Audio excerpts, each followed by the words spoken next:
মনে শক্তি সঞ্চার করে। কিন্তু ভেবে দেখুন, ফুলের কিন্তু এই কাজ করার জন্য কোনো প্রশংসারই প্রয়োজন হয় না। এটাই হলো প্রকৃতির শিক্ষা। যিনি সৎ হন, সৎকর্ম করেন, তার কোনো প্রশংসার প্রয়োজন হয় না, কারণ ওনার কর্মই হলো ওনার সুবাস। মনে রাখবেন, আসল নকল ফুলে দেওয়া হয়, প্রকৃত ফুলের তার কোনো প্রয়োজন হয় না। সেইভাবেই আপনিও কর্ম করতে থাকুন শুভ চিন্তা নিয়ে।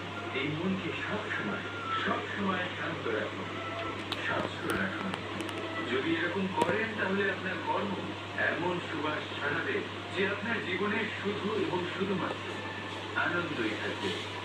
তাহলে এই আনন্দ সহকারে বলুন, রাধা রাধা।